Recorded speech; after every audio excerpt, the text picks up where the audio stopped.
Welcome to the Encore Audio Archives YouTube channel. I'm Taper Dave, and this is my channel. I've uploaded hundreds of talks here that I've recorded at meetings in West LA, and I've also recorded conventions starting in 2013. I've got a bunch of those up. And Walt and Mary Murray, the original owners of Encore Audio Archives, started the company in the 80s, and Walt recorded Joe and Charlie's and a bunch of stuff down in Vista, California. My sobriety date is June 20th of 1994. I hope you find something you like, so please like and subscribe to my channel and comment down below. If you want to hear something that I don't have or that you don't see, I'll see that I get it. Anyways, take care and have a great day if you want to. My name is Hilda. I am an alcoholic. I love Alcoholics Anonymous, and thank you, Billy, and the committee for asking me to come out. It's been even sort of more special for me because I got to hang out with Pat and Bridget, who are larger than life for me. So it's been special for me, and I've really enjoyed the other speakers, and our little tables just had a right little giggle. So I'm not sure what your tables have been like, but we've had fun. And if you were at the 2 o'clock today, it was patently obvious that our speaker table and our guests are cut from the same AA cloth, and I love that. It's a brand of sobriety that believes in service, and that's my core. And let's see, I am really glad to be here. I didn't know where Laughlin was. I'll be honest. So it's my first time here. Laughlin has been good to me so far. I'm going home up, which makes me happy.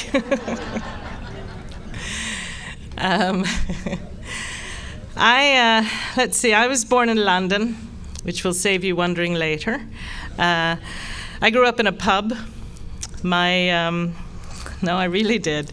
My grandparents owned the pub, and I am an only child and only grandchild. And only children like myself are really good at entertaining ourselves. It's something we do well. And for me, my playground was the cellar, and I loved it. I loved it. The bottles were my playthings, and I tell you, even to this day, I love the smell of stale hops. There's a motorway in Pasadena that goes out past Irwindale, and you go past the Miller Brewery, and every time I go there, I have to put the windows down just for the smell. You know, I just love it. So when I'm little, I'm in the cellar, and I used to line the whiskey bottles up on one side and the vodka bottles on the other, and I'd have the whiskey bottles chatting to the vodka bottles, and they'd be chatting to me, and I'd be chatting to them. And vodka was the good guys, and whiskey was the bad guys, and you know, all of that was still true in my 20s. But I loved it. I mean, I really had a thing about alcohol long before I ever drank it. I mean, I liked the colors and the shapes of the bottles and the fancy labels, and it was just magic. And my granddad's pub was in the shape of a U, and there were 2 bars in the front that were right on the road with a hallway between them. And as you went down the hallway, there was the kitchen on the left and the long bar on the right, and then an alleyway out to the parking lot. And the 2 front bars, one of them was called the cocktail bar, and people would go in after work and have a couple of drinks and go home.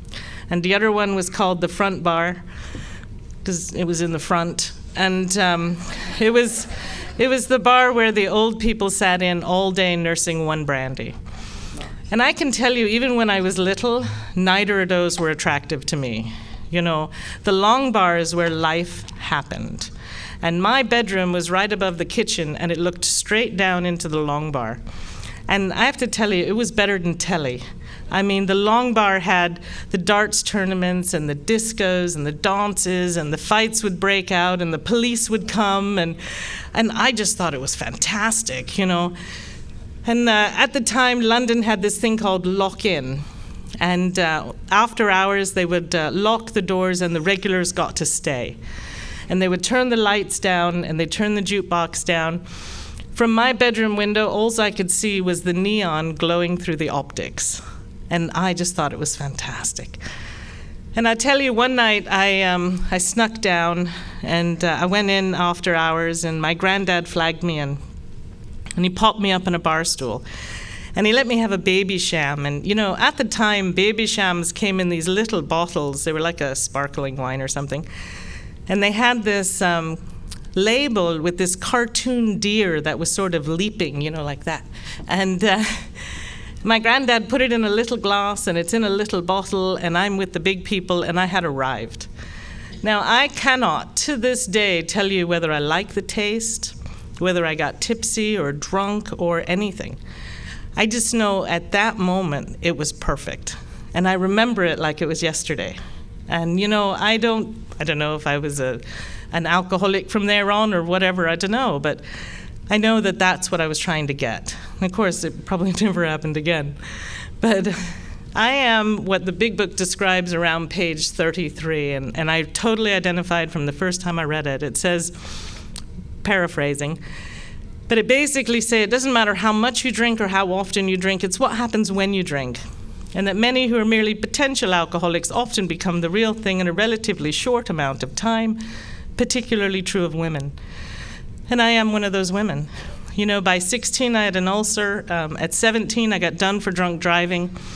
And I tell you exactly what I was like drinking. I got done on St. Patrick's night, and I was 17 in Omaha, Nebraska, God's country. And I remember I was going before the judge, and the judge says to me, "What were you doing drinking?" I said, "It was St. Patrick's night." And he says, "The drinking age is 21 in the state of Nebraska." I said, "It was St. Patrick's night." And I looked at my lawyer, and I was like, I don't understand what he doesn't understand. That's exactly what I was like drinking. You know, it's just me. You know, finally my lawyer leaned over and went, "Please stop talking," you know. At 18, I had a heart attack, and 6 months later, I was in my first mental hospital. And over the next 3 years, I was in and out of 5 mental hospitals. And the longest I was ever out of a mental hospital is for 2 weeks. And in those 2 weeks, I was in my own flat. I had the curtains drawn, the answering machine on, 56 channels and nothing on the telly, and a fridge full of Asti Spumante, vodka, and Michelob Light. I was always watching calories, too. But in those 2 weeks, I did not see or speak to another human being, and I was happy. I have a clear memory of standing in the shower, drinking a cold Mick Light, not knowing if it was day or night, not caring, and thinking it just doesn't get any better than this, you know? And of course, what happened was I got a knock on the door one day, and it was my mom, my shrink, 2 policemen, and 2 nurses. They shot me in the arse with something and put me in a jacket with really long arms. And I came to at the Institute for the Living in Hartford, Connecticut. And I found out that I had been committed for a minimum of a year for being a danger to myself and others. Now, I thought I was on candid camera or I'd been punked or something, you know, because it seemed a little surreal to me. I couldn't understand. I mean, a danger to myself and others. I hadn't seen anybody for 2 weeks. Who could the others be, you know? But so there I was. I'm in this mental hospital, and anybody who's been in a place like this knows the people in those places are crazy. You know, now I knew I've always known there was something a little off with me, just not quite right, you know. I don't believe I've ever been a full ticket. I don't think I'm ever going to be a full ticket. And quite honestly, I do not believe there is a program in the world that will make me a full ticket. What I do know is that the program of Alcoholics Anonymous has given me the tools that allow me to act as if I'm a full ticket. And I'm running with that today, you know. But at the time, I knew there was something wrong, and I knew they didn't know what it was. And I had this roommate, and it was really obvious what was wrong with her, right? I mean, she had rage attacks. One minute she'd be fine and then she'd snap. She'd start punching out windows and going for nurses, and it'd be chaos. And I'd be sitting on the bed reading in the fetal position. Nothing going on here. I am good. And they did this thing called wet packing, and all these nurses would come in and they would tackle her to the floor, wrap her in cold, wet sheets, and toddle her away. Now, she had something I didn't have, and that was friends locally. And her friends used to smuggle money in all the time. So our room always had money hidden in it. So when she'd get toddled away, I'd start thinking, because I'm a thinker, right? I was thinking, what a waste it is to leave all that money just sitting around. So I went AWOL on her dime. And the first time I went AWOL, I had $50 on me, and I ended up in downtown Hartford. And I had no clue what I was going to do. And this little fellow wandered up to me, and he said, "Psst, do you want to buy a ticket to Prince?" Now, I didn't know who Prince was. I am truly an AC/DC Black Sabbath kind of girl. But I'm thinking a dark auditorium, this may work. So I get these tickets, I smuggle in 2 bottles of vodka, I sat in the nosebleed seats, and while he did his little Raspberry Beret thing, I got absolutely legless.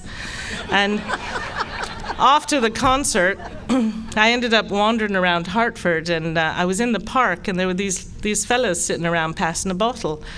Winos, really. And I sat down with them. And they kept looking at me like stupid or crazy.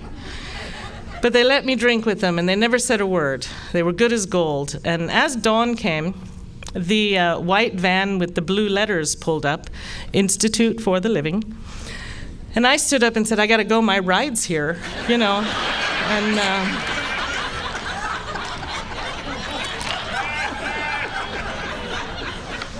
and these guys looked at each other and went, yep, crazy. And I'd get back, and I'd have to build up my little trust points, and anybody who's been institutionalized knows what that's about. And as time was going, I was getting a little tired, and I wasn't going as far. And one of the last times I went AWOL, I ended up in this pizza place right around the corner from the hospital. And when I went in, I thought to myself, okay, Hilda, this time we are going to do this properly. We're going to do this like a lady. So I go in, I order a slice of pizza and 2 pitchers of beer. I go sit down in the booth, and I start pouring it into the glass, because we're going to do this like a lady. But just as I got started, some of the nurses from my unit came in on their break. So now I'm down in the booth with the pitcher up to my mouth, trying to get as much down me as I can before they see me. You know, it was madness. I had electric shock treatments twice a week for 14 months. I'm okay now, but I really did. I didn't know if it helped or hurt or anything. I just know that it's a fact that it happened. And when my year was coming up, I had to go before a board of psychiatrists. And my psychiatrist stood up and said, Hilda will never live in normal society. She is completely incapable. And his recommendation was that I did a minimum of another year. And it took me 2.5 months to convince the board to let me out. I did 14.5 months total. And in hindsight, I think he may have had a point. I got out. I moved from Hartford to Hamden, which was just down the road. I got a little job. I met a fella. And this fella turned out to be a coke dealer. And I had never done coke. And the attractive thing to me with coke was that I could drink longer, right? Who knew? Those of you nodding, apparently. I tell you what happened. I've got this little job. I'm making $700 a week. In a relatively short amount of time, I have a $1,500 a week coke habit. And when you do the math, it wasn't coming out terribly well. And I was sitting on my counter in my kitchen one day, and I looked out at my flat and realized I had sold everything, including my curtains, for coke. I was drinking a case of McLight at the time. And I remember thinking, Hilda, if you're going to hang out with people who will buy your curtains, we have a problem here. Do you know, I never did coke again. In fact, I would be at parties and people around me would be doing coke, and my head would go, remember the curtains. Now, I think that's what makes me a real alcoholic, because far worse things happen to me drinking than ever happened to me with Coke. And never once did my head ever say, don't drink. What it might say is, don't drink red wine because it makes you cry. Stay away from the whiskey because it makes you mean.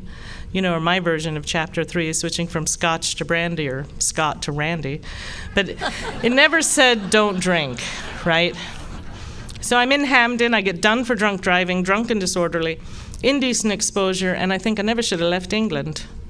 It was so much better there. What was I thinking? So I moved back to England, and I wouldn't be in England very long, and I get done for drunk driving, drunk and disorderly, indecent exposure, and I think America was so much better. What was I thinking? And that's really my drinking in a nutshell. It was always going to be better somewhere else, and everywhere I went, there I was. And I have a long list of arrests for indecent exposure. I know I don't look the type today. Well, maybe a little. But something happens when you add alcohol to my type of alcoholic. And I know I'm not alone in Alcoholics Anonymous because I have heard other women share this. But as soon as you add alcohol to my type of alcoholic, for whatever reason, I just know that you have to see my tits. Now,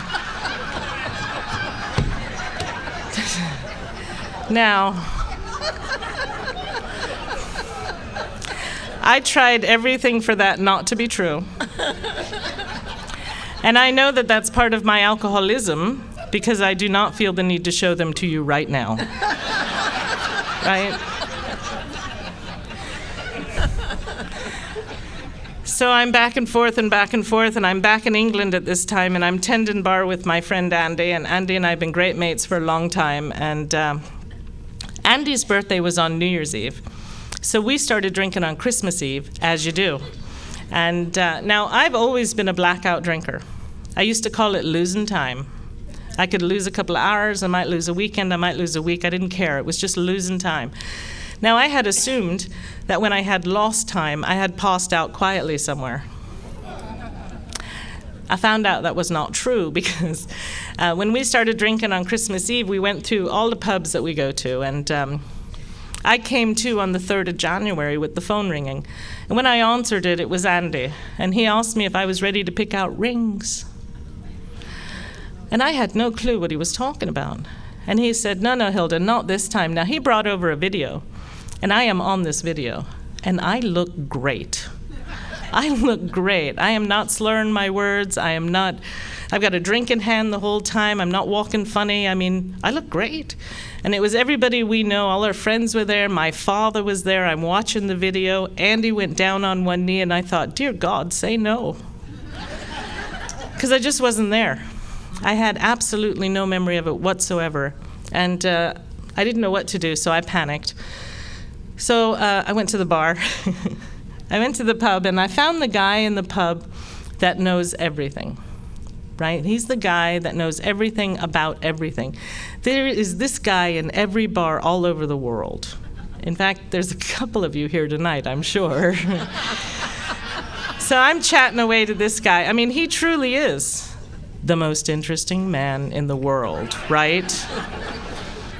So I tell him what happened, and poor old me, and I'm engaged, and I didn't know what to do. And he says to me, did you know if you volunteer on a kibbutz in Israel, they give you 30 quid a month, they do your laundry, and you get 3 meals a day.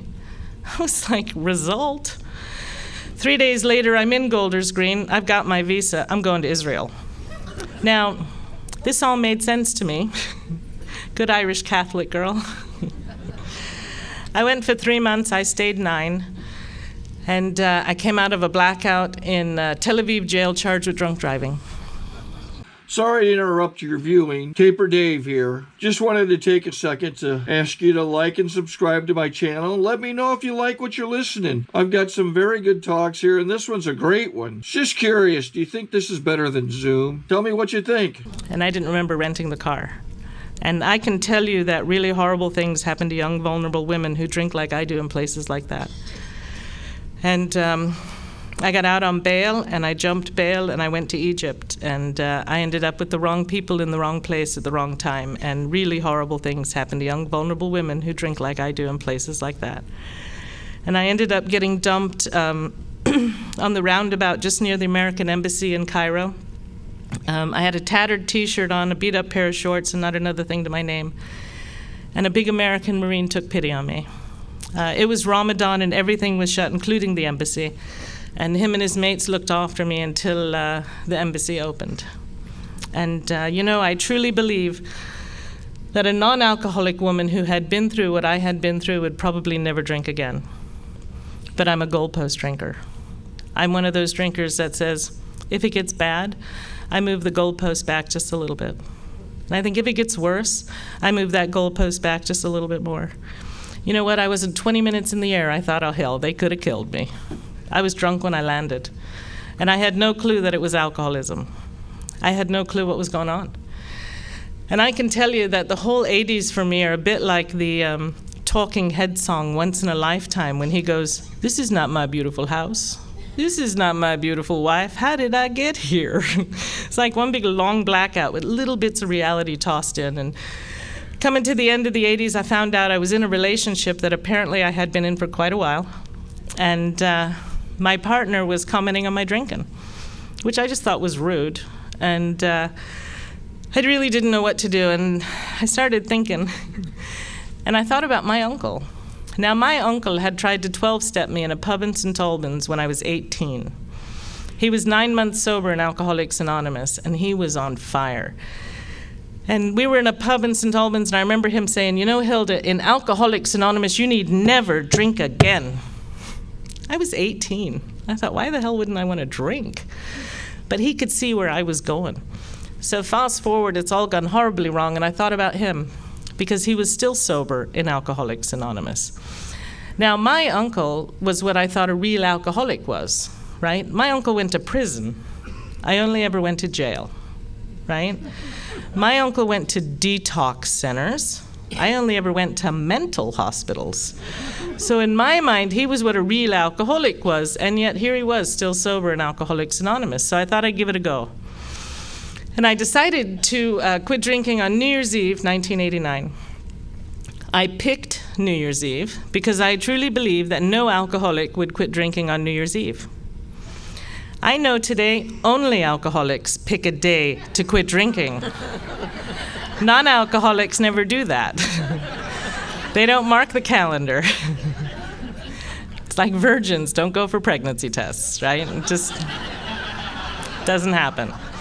I didn't know that. So I toddled along to this meeting in Papillion, Nebraska on New Year's Eve, 1989. And they were talking about He's the Father and we're the children, and I thought I was screwed. Because I know that's not the answer, right? I've always been a seeker, right? Israel, please, right? So I know that's not the answer. So I can't hear anything in the meeting. So I started taking everybody's inventory by their shoes because I can't look at you either. And the guy sitting next to me had on the biggest pair of cowboy boots I had ever seen. And I remember thinking, I wonder if this guy's IQ is any bigger than his boot size. You know, I'm tearing these people to shreds. And after the meeting, I made a beeline for my car, and this big dumb cowboy followed me out. And when he got to my car, he said, "Have you got a big book?"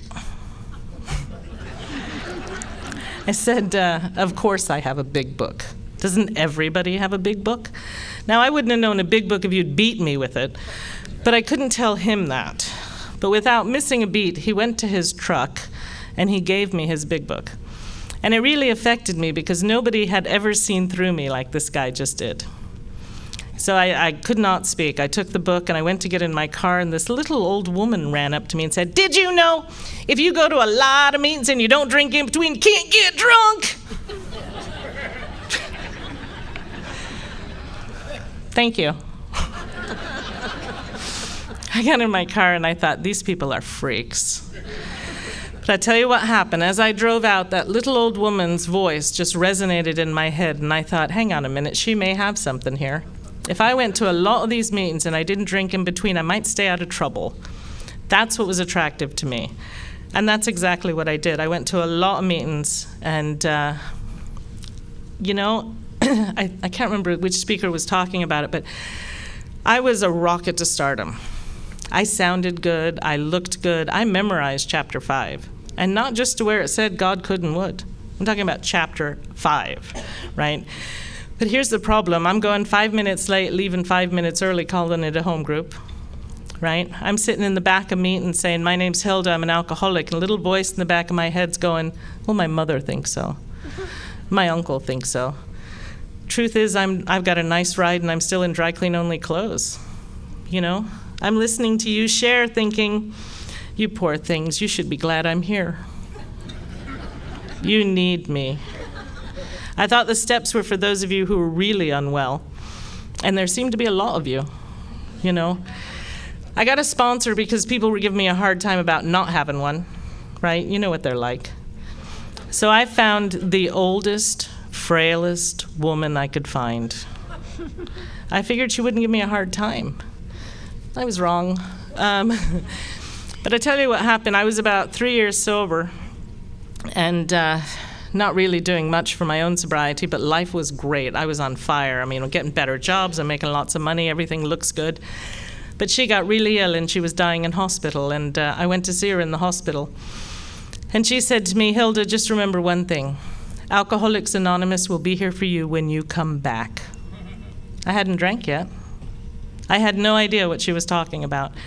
But she knew exactly what was going on. And of course, when she passed away, I pulled away.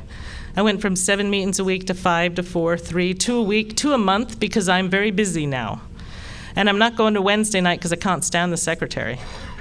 And I'm not going to Friday night because the same guy shares the same stuff every week.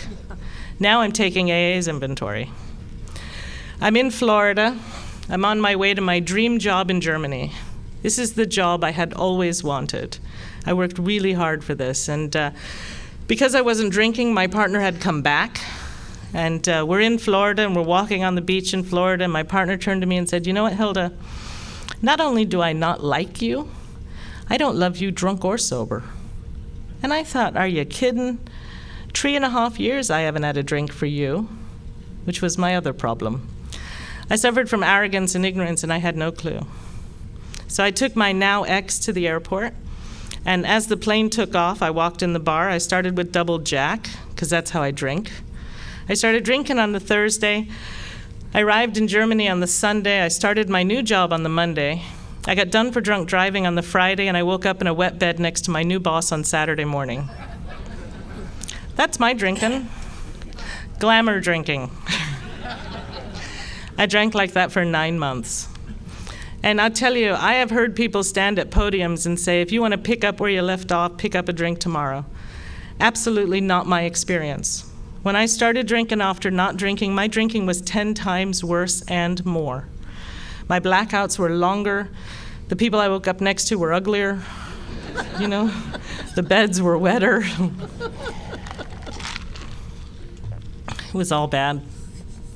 And, you know, I have one, when I was in my relapse, I have one very clear memory of the one and only time I remember being grateful. And I had come to in a hotel room, and the room was wrecked, and there had obviously been other people there. And I went to the balcony, and when I looked out, I saw the Eiffel Tower. And I thought, Paris. We're in Paris, Hilda. Fantastic. And I went downstairs, and I went to check out, and apparently it wasn't in my name, and the guy didn't know who I was, and it was really a mess. And the fella handed me an envelope. And in the envelope was a drunken note that I had written to myself and my car key. And the note said, remember, you drove here. Now, I had written that in a blackout, knowing that I was going to come to and not know that I had driven to Paris. And, of course, now I have a car key, and I don't know where my car is. It took a while to find. Actually, it took some drinks to find. I couldn't find it until I got drunk again. It's an odd thing. But on the morning after what I hope is my last night before, it was the 20th of July, 1993, which is my sobriety date. I woke up in my own bed, which had become a bonus. It was, I was alone, which was a bigger bonus.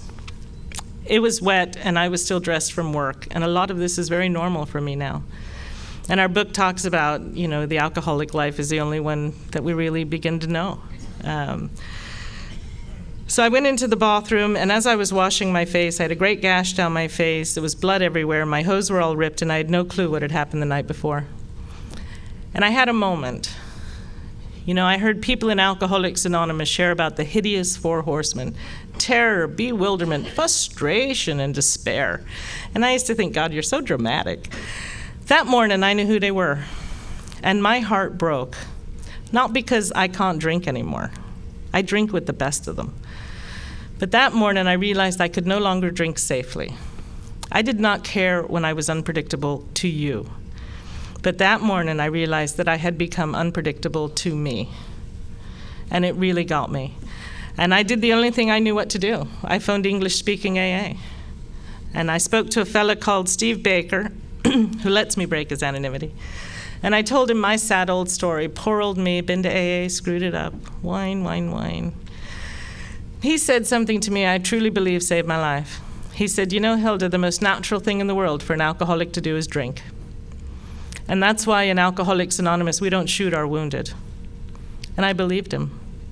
It's the only reason why I went to a meeting that night was because I thought he understood. So I'm driving over to this meeting in Huntsbrook, Holland, and I'm thinking about the meetings in Florida and California, about this size. Called them my home group, whatever. And I'm thinking, hang on a minute, Hilda. We don't want anybody to think you're new, right? I don't want anybody to think we don't know what's going on in here. I memorized chapter 5, right? So I'm thinking what I'll do is I'll come in, I'll sit at the back, get a little bit of time, and then tell you what happened. This is the plan Hilda has. She walks into the meeting in Huntsbrook, Holland, and I look around, there are 7 people in the room for an hour and a half. And nobody was letting me pass. So I told all of them my sad old story. Not that it was hard to see who the newcomer was, right? They're all shiny and new. I'm all bloated and sweaty. A vision for you, So I tell them my sad old story, and after the meeting, they're looking for somebody to make the tea and coffee. And I was thinking, wow, I hope they find someone, That's an important commitment. And this voice from across the room went, Hilda will do it. I was like, Hilda who? This meeting was Tuesday, Thursdays, and Saturdays. This is Tuesday night. I said to the woman, hang on a minute. I don't know if I'm going to be sober on Thursday. That seemed like a long time to me. And she said, well, if you want to stay sober, you'll make the tea and coffee. And I'm thinking, who is this psycho bitch, and why is she tormenting me? But my mouth just went, oh, okay. Because I had no fight left. If you're new, I really hope you're tired. Because I would have done anything that woman suggested, and I tried. Because I just didn't have a better idea. So I'm starting to make the tea and coffee, and I didn't know if it was the Thursday or the Saturday, this woman pulled me aside and she said, Hilda, you're going to have to do 90 meetings in 90 days. I said, do you see where we are? Huntsbrook, Holland. It is nowhere, hang a left. She goes, oh, I know where we are. But they have a meeting in Dusseldorf on Friday night and Kaiserslautern on Wednesday night and Dahan on Monday. I was like, I said, I am not driving all over God's acre for a meeting of Alcoholics Anonymous. Not happening. She goes, how far did you drive for a drink? Which is so unfair. Because I am that drunk at 2 a.m. driving around for anything open. So I started tormenting my home group. Now, I had a thing when I was drinking that if I got lost, I would check into the nearest B&B, grab a couple of bottles, and call it a day. I did it on the way to job interviews. I did it on the way to weddings. You name it, I did it. So I was afraid to get lost. So I tormented my home group. On Thursday, I'd say, I'm driving to Dusseldorf tomorrow. Does anybody want to go? The guy I hated the most. Hated. Always went, I'll go with you, Hilda. I was like, anybody but you. But Mike would show up every Friday, and him and I would drive an hour and a half to Dusseldorf for an hour and a half's meeting, for an hour's coffee afterwards, and an hour and a half's drive home. And I wanted to kill him the entire time. I have left skid marks on the Autobahn where I pulled over to tell him to get out. You know, he's like 8 years sober, and he'd go, "We're going to be late if you don't get going." Like, kill this guy. I'm so grateful for where I got sober, because I learned principles before personalities really quick. You have to when you hate your home group, you know. But I'm grateful this woman that was tormenting me. I was reading something in the book one night, and to this day I can't tell you what it was. I just remember thinking it was poorly written. But whatever it was, I felt the need to call her immediately. So it's the middle of the night, and I called this woman up and I said, "Sandy, I'm reading this thing, and I think I need a sponsor. Would you sponsor me?" She goes, "I have been, but thanks for making it official." That's how I got my sponsor. She was good as gold. You know, I was in her kitchen one day reading the book with her, and I was sitting at the table, and she was in the kitchen area, and we're reading this book, and I said to Sandy, "I know what it says, Sandy, but do you know what they mean?" And she goes, "Excuse me?" And before I could enlighten her, her book came across the kitchen and just missed my head. And I said, "Jesus, Sandy, what you doing?" She goes, "Hilda, when you read the big book of Alcoholics Anonymous, just read the black bits. There is nothing in between the lines. What they say is what they mean." Now, I'm a mumbler, right? So I'm like, "I don't think so. I think there might be more to it than that, you know." I don't know how she didn't kill me.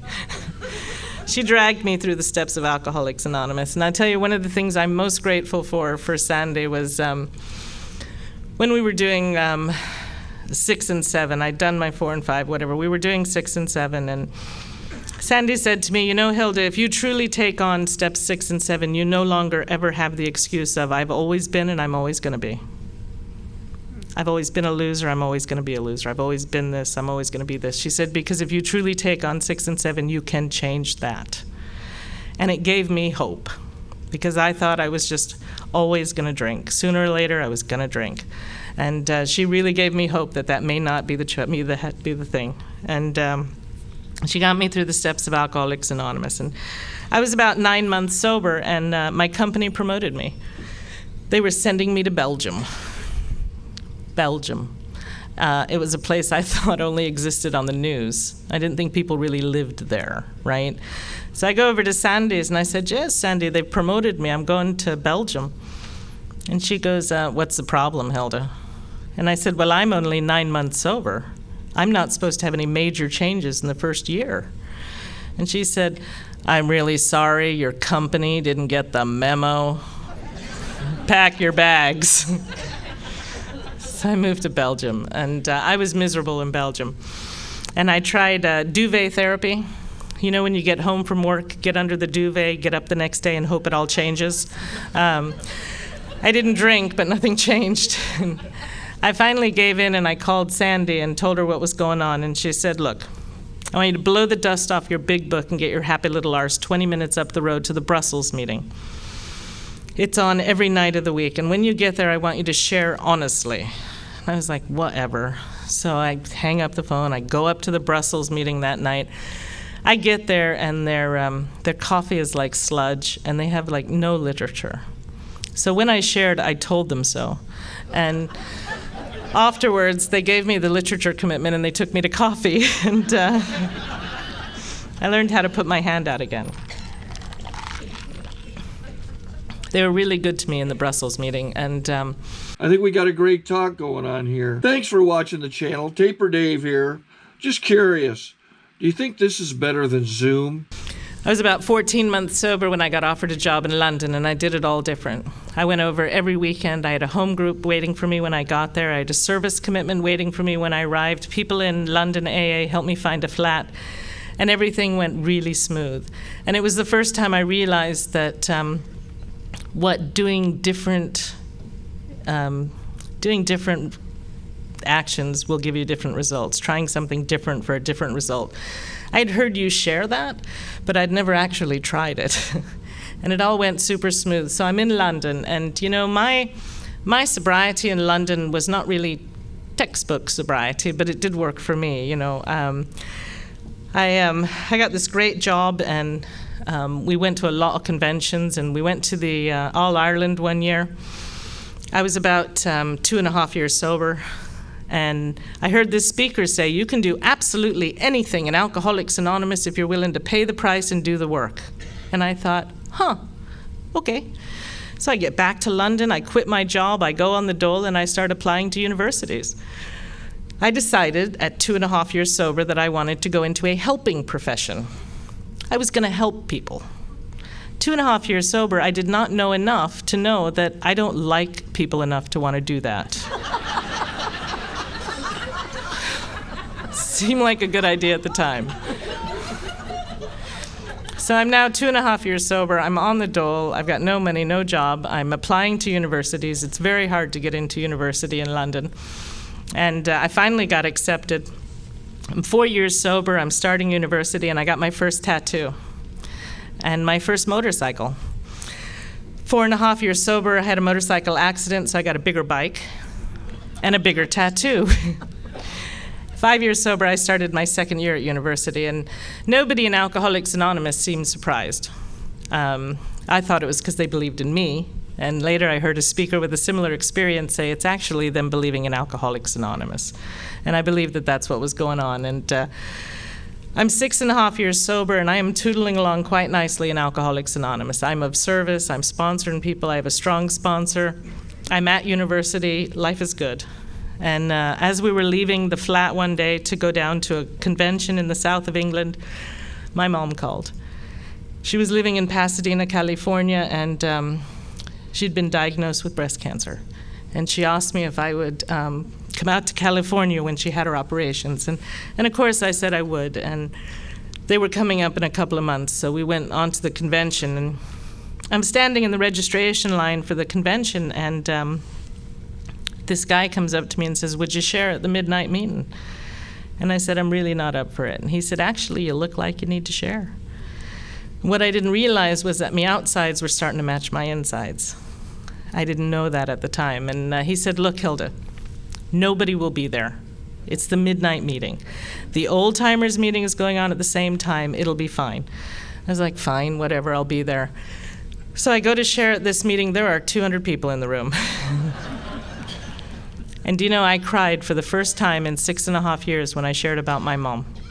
I had never cried in Alcoholics Anonymous. In fact, when you cried, I used to tap your knee, you know, sorry. But I had no frame of reference. I had nothing. I cried when I shared about my mom. And something happened that night. A fella I barely knew stood up in the back of the room and offered me a flight to Los Angeles if I couldn't afford it. The fellowship of Alcoholics Anonymous touched me that night. It was the very first time I realized I was part of something bigger than a meeting, that I was part of a fellowship, and I was in the middle of the bed. And you know, when the time came, I did go out to California, and you know, I had spent my entire sobriety asking my sponsor, how do I make amends to this woman, my mom? I'm an only child, and I tore her heart out. You know, my sponsor always shares, if you're here with us today, there are at least 10 people sleeping better tonight. 10 people digesting their dinner better because you're safe here with us in Alcoholics Anonymous. My mother is one of the 10. You know, and my sponsor kept saying, you know, Hilda, it's God's time, not yours. And when the time is right, you'll know. So I go out to California when she has her operations, and oddly enough, right, is it odd or is it God? Oddly enough, because of what I had been doing at university, I got to take her home early and nurse her at home. And when I was changing her tubes one day, my mom stopped and turned to me and said, you know, Hilda, I don't know how I'll ever repay you. I said, you don't get it. 6.5 years I have waited for this moment, when I get to be the daughter you deserved instead of the one you had. You know, I love that thing. Life is not measured by the number of breaths we take, but by the moments that take our breath away. Because that's been my sobriety, those moments. It's not about the years. And my mom and I have a great relationship today. We actually don't live that far from each other now, and I see her a lot. But for her 60th birthday, she wanted to go back to Ireland, where she was born and raised. And I said, fantastic, I'll take you back to Ireland. And I called my sponsor up and I said, Sharon, I'm taking my mom back to Ireland for her 60th birthday. And my sponsor went, okay, remember, this is your mother's trip. I was like, yeah. She goes, no, really, Hilda. This is your mother's trip. I was like, okay. So we get to Ireland, and my mom shows me where she went to school and where she caught the bus and where she bought her sweets and, you know, where she played. And I just wanted to shoot myself. But I went to an Alcoholics Anonymous meeting, and you reminded me that this was my mother's trip. And you know, we were on Bray Mountain one day, just near where she grew up, and we were overlooking the whole town, and my mom just turned to me and said, you know, Hilda, you've turned into a lovely young woman. My mom. That's Alcoholics Anonymous. And a few years ago, I was living in London, and my mom was in California, and we had the opportunity to come out to California. We came out for 5 years, we stayed 7. And Southern California completely changed my sobriety, completely changed it. Somewhere along the way, I had lost my primary purpose. And the sponsor I have today really changed my whole outlook on life. And page 77 says our primary purpose is to be a maximum service to God and our fellows. Maximum service. And that to me means that AA cannot be inconvenient. It can't be. It wasn't when I got sober, and it can't be today. It's never too far, it's never too late, it's never too early. And that is my core. And Sharon helped me find that again. And we were in Pasadena, and for my partner's visa, we had to go back to Ireland for a year. And I have to tell you, I did not get on great in Ireland. Some of it was my own fault. I know you find that hard to believe. But I am well trained in Alcoholics Anonymous. I phoned my sponsor every day, and I phoned her every day from Ireland. And finally I said, look, Sharon, I don't know what to do. And she said, maybe it's time to get on an effing plane. And I hung up the phone, and my partner, now spouse, my partner said to me, what did Sharon say? And I said, she told me to get on an effing plane. And my partner, who is 3 months longer sober than I am, and will tell you so, said, do you need a lift to the airport? We'll work it out. And that's Alcoholics Anonymous. And I came back to Pasadena, and I'm 15 and a half years sober. I am penniless, jobless, sleeping on my mom's floor. 15 and a half years sober, not where I thought I was going to be. And I really didn't know what to do, and I was getting a little depressed, and I couldn't get a job, and I'm talking to my sponsor one day, and I said, look, Sharon, I just don't know what to do. And she said, hang on a minute, Hilda.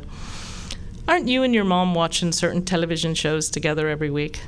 And I said, well, yeah. And aren't you going out to dinner once a week together? I said, well, yeah. And haven't you started sponsoring women again? I said, well, yeah. She goes, you know, Hilda, maybe this is just another way for you to make amends to your mother by allowing her to be your mother. I hadn't thought of it that way. And at the time, I'll have to tell you, I don't think I was buying it either. But it sounded good. And of course, what happened was I did get a job, and then my partner got into the country, and we got a better job, and we got nice cars, and we moved into a nice flat, and life started taking off again. And in October of 2011, I found out the company I was working for was going under. So I phoned my mom, and I said, Mom, this company's going down. I'm going to be out of work again. My mother went, well, you can come live with me. It took my mother 24 hours to realize I had given her bad news. She literally phoned me the next day and said, oh, Hilda, I'm really sorry about your news. It's like, too late. So in March of 2012, I was up for 2 jobs at the same time. One was with unmanned drones for the military, and the other was with the Spirit of Giving. Now, if you have had more than a 10-minute conversation with me, you probably know that I am an unmanned drones for the military kind of girl, right? My sponsor, who is an ex-bong wine drinking hippie, said, I think the spirit of giving would be good for you. It will help you with your rigid edges. I'm like, rigid edges? What the hell is she talking about?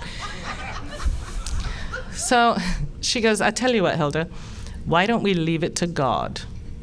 I was like, now there's a fantastic idea, right? Because God knows unmanned drones. I said, absolutely, Sharon, let's leave it to God.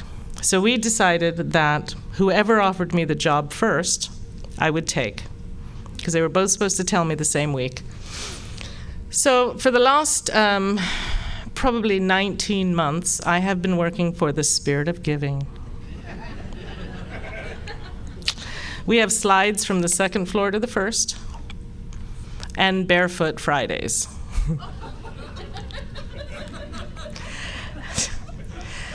Last year, in April, my company participates in this One Day Without Shoes. It's a global initiative, and they try to get people to go all day without shoes, no matter what you're doing. You go to work without shoes, you drive without shoes, you go to the grocery store without shoes, and it's all about awareness.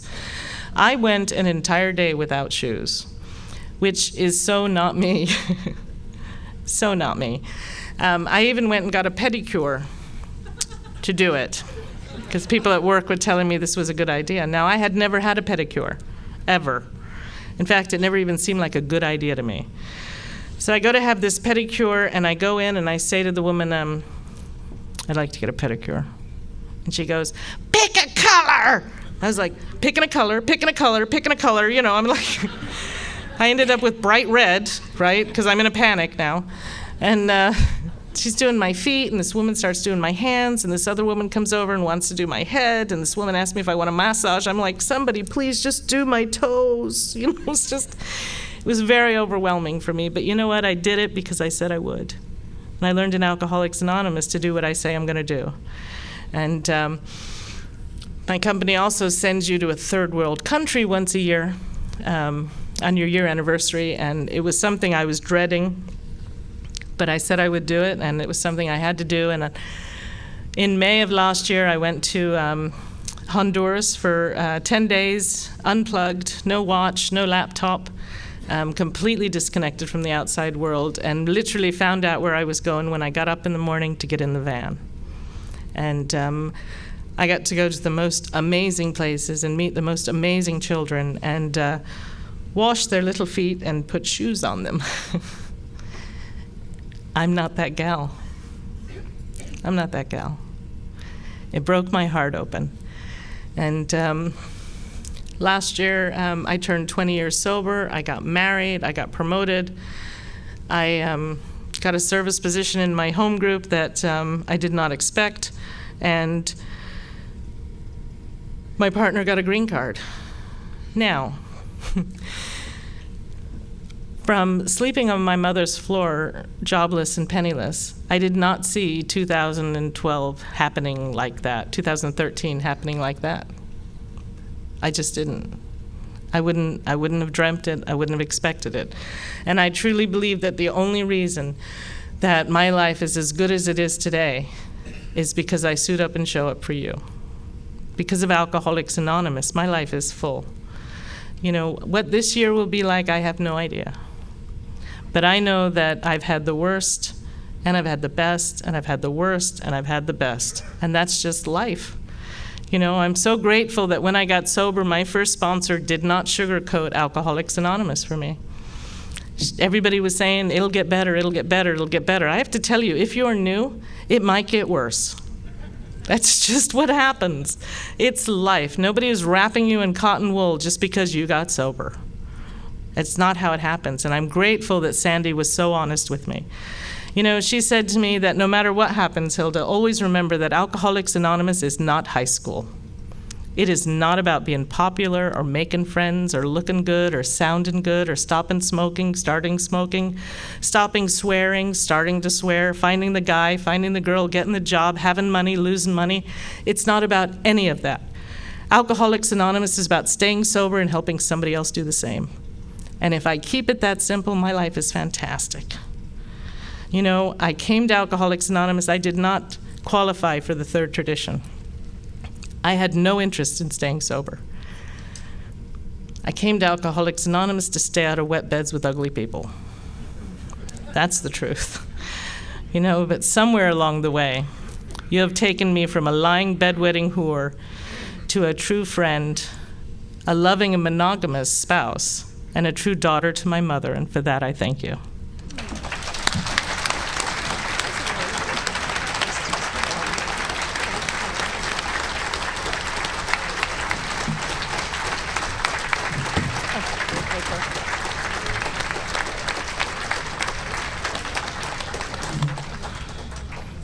Take care and have a good day if you want to.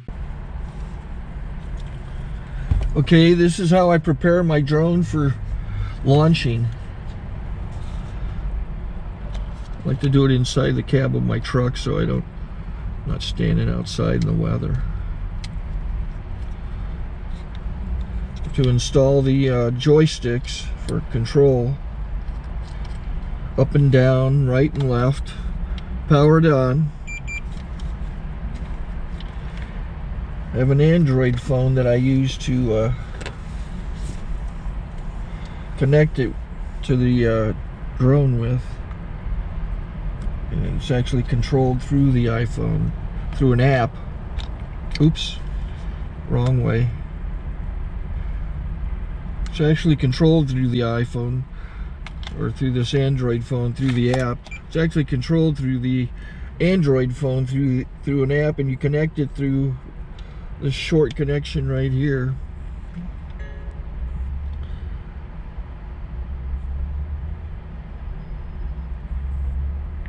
Remote control connected.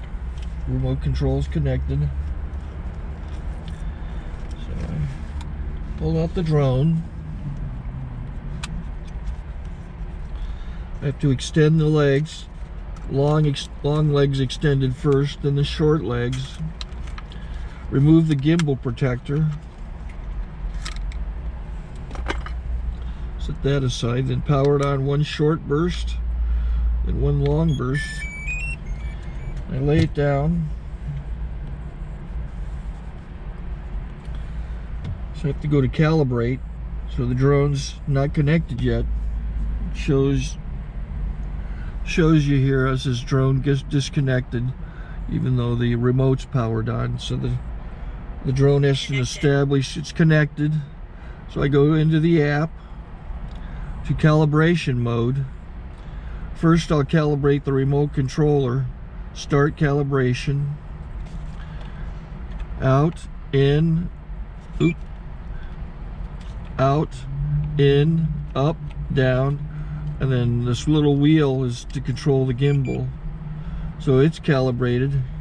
Go to gimbal calibration, start calibration, and then it calibrates the gimbal. I don't know if that shows up. The gimbal's moving all over the place. Changes, you can see it on the video. And I'm calibrated to take off. It's acquired 7 satellites at the moment. There are 26 satellites up in the sky, which it has to acquire before you can take off. So it's connected. It's got enough satellites. This is white. I can go to press this little arrow button, swipe right to take off, and it would start the motors if I slid this to the right. But I'll wait till I get outside. Don't want to do it inside.